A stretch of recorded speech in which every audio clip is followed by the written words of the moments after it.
यह तु इंद्रियाणि मनसा नियम्ब आरभते। अर्जुन कर्मेंद्रिये कर्मयोगम आसक्ता सा विशिष्यते। गीता का यह श्लोक हमें अनासक्त भाव से कर्म करना सिखाता है। अर्थात श्री कृष्ण कहते हैं कि हे अर्जुन, जो व्यक्ति मन से इंद्रियों को वश में करके अनासक्त भाव से यानी कि फल की इच्छा किए बिना कर्मेंद्रियों द्वारा कर्मयोग का आचरण करता है, वही श्रेष्ठ है। नमस्कार, मैं अनामिका और आप देख रहे हैं बजरबट्टू टेवाई।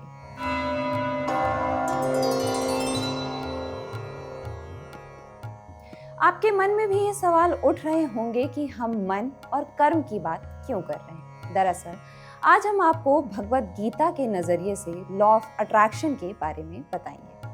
हमारे यूनिवर्स में ऐसे लॉ हैं जिसकी वजह से हम एक दूसरे से और इस यूनिवर्स से जुड़े हुए हैं, और उन्हीं में से एक है law of attraction. Law of attraction में बताया गया है कि कैसे हम मन की शक्ति की मदद से किसी भी चीज को पा सकते हैं।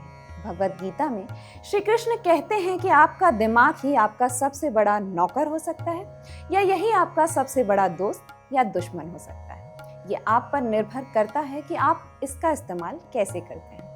भगवद गीता में कहा गया है, यथा दृष्टि तथा सृष्टि, यानी कि हम जिस नजरिए से दुनिया को देखते हैं, दुनिया आपको वैसी ही नजर आएगी। यानी कि जैसी व्यक्ति की दृष्टि होगी वैसी ही उसकी सोच बनेगी, और जैसी उसकी सोच होगी उसे हर चीज वैसी ही नजर आएगी। ये दुनिया अच्छी, बुरी, गलत, सही, दर्द, प्यार, नफरत से भरी हुई है, और हम सब इन चीजों से होकर गुजरते हैं। लेकिन ये आप पर निर्भर करता है कि आप इस दुनिया को किस नजरिए से देखना चाहते हैं।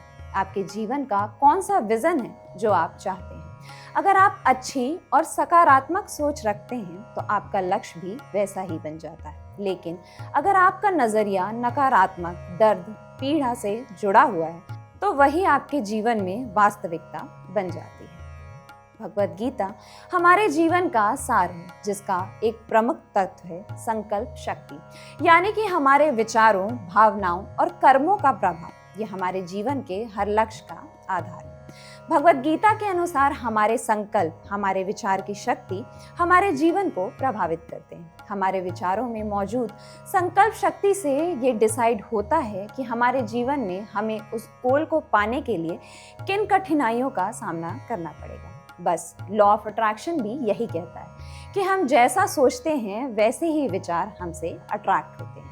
संकल्प शक्ति के प्रकाश में भगवद गीता हमें कर्मयोग का महत्व बताती है, जिसका साफ मतलब है कि हमारे कर्मों का फल हमारे समय के साथ जुड़ा होता है, लेकिन हमें फल की इच्छा से परे रहना चाहिए। श्रीमद् भगवद गीता में श्री कृष्ण ने कहा है, कर्मण्येवाधिकारस्ते मा फलेषु कदाचन। कहने का मतलब है कि हमें केवल काम करने का अधिकार है, ना कि उससे मिलने वाले परिणाम की कामना करने का। कर्म केवल हमारे कहे और किए गए शब्दों तक ही सीमित नहीं है, बल्कि हमारे विचारों से भी जुड़ा हुआ है, क्योंकि कहीं ना कहीं हमारे जीवन पर सबसे अधिक प्रभाव हमारे द्वारा स्वयं के लिए उत्पन्न किए गए या दूसरों द्वारा भेजे गए विचारों का होता है। इसके साथ ही भगवद गीता में विश्वास और श्रद्धा की बात कही गई है। भगवद गीता में श्रद्धा रखने वाले ही ज्ञान को प्राप्त करते हैं। जब हम सचमुच विश्वास करते हैं और श्रद्धा से अपने लक्ष्य को प्राप्त करने की इच्छा रखते हैं तो हमें इस यूनिवर्स यानी कि स्वयं ईश्वर का सानिध्य मिलता है। एक सच्चा विश्वास और श्रद्धा हमारे संकल्प को शक्ति देता है। आपका हर संकल्प अपने लक्ष्य को प्राप्त करेगा अगर आपको उस पर विश्वास है तो। मांगो और उस पर और परमात्मा पर विश्वास रखो। अब मांगने का मतलब ये नहीं कि आप अपनी इच्छाओं के पीछे भागो, बल्कि आप अपने गोल्स को चेज करो। भगवद गीता में लॉ ऑफ अट्रैक्शन शब्द सीधे तौर पर नहीं मिलता, लेकिन इसका भाव कर्म, मन और नियंत्रण और समर्पण के सिद्धांतों में साफ दिखाई देता है।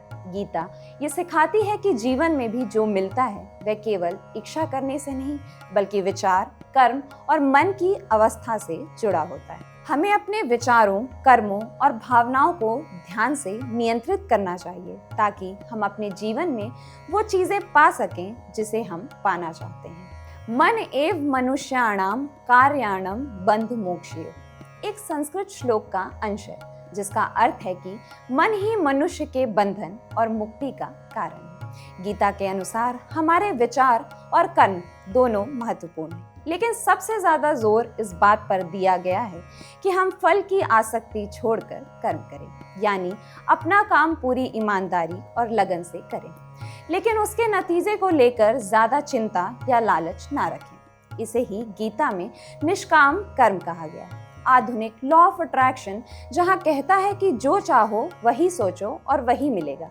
वहीं भगवद गीता इससे आगे जाकर कहती है सिर्फ इच्छा करना पर्याप्त नहीं है। सही दिशा में कर्म करना और मन को नियंत्रित करना ज्यादा जरूरी है। अगर मन अशांत, डर से भरा या लालच में डूबा है तो सिर्फ सकारात्मक सोच भी काम नहीं करेगी। गीता में ध्यान और भक्ति को बहुत महत्व दिया गया है। जो व्यक्ति पूरे मन से ध्यान करता है और ईश्वर पर भरोसा रखता है, उसकी रक्षा स्वयं भगवान करते हैं। ऐसे व्यक्ति को भगवान वह भी देते हैं जो उसके पास नहीं है और जिसकी उसे सच में जरूरत होती है।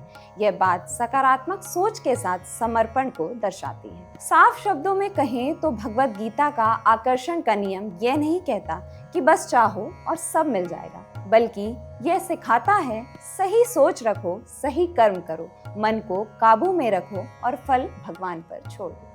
अब हम आपको लॉ ऑफ अट्रैक्शन और भगवद गीता के बारे में कुछ विशेष बातें बताते हैं। सबसे पहले, दोनों में क्या समानता है? दोनों मानते हैं कि मन और विचार वास्तविकता पर प्रभाव डालते हैं और सकारात्मक केंद्रित मन एक संतोषजनक जीवन बनाने में महत्वपूर्ण है। वांछित परिणाम के लिए स्पष्ट इरादे के साथ काम करना और विश्वास रखना कि विचार और कर्म लक्ष्य की ओर ले जाएंगे, दोनों में महत्वपूर्ण है। अब दोनों में अंतर, फल की आसक्ति। आकर्षण का नियम अक्सर परिणामों पर ध्यान केंद्रित करने के लिए कहता है, जबकि गीता का प्रमुख सिद्धांत है कर्मण्येवाधिकारस्ते मा फलेषु कदाचन, यानी कि कर्म करो और फल की चिंता मत करो। आकर्षण का नियम कहता है कि आप जो चाहते हैं उस पर सोचें, लेकिन गीता सिखाती है कि सिर्फ सोचने से कुछ नहीं होगा। आपको इच्छाओं जैसे कि काम, क्रोध, लोभ को नियंत्रित करना होगा, क्योंकि ये विनाश के द्वार है। अर्थात स्पष्ट शब्दों में कहें तो गीता आकर्षण के नियम से मिलती जुलती बातें करती है, लेकिन ये कर्म, तपस्या और आध्यात्मिक अनुशासन के माध्यम से आंतरिक शुद्धि और उच्च चेतना प्राप्त करने पर अधिक जोर देती है, ना कि केवल भौतिक इच्छाओं को आकर्षित करने पर।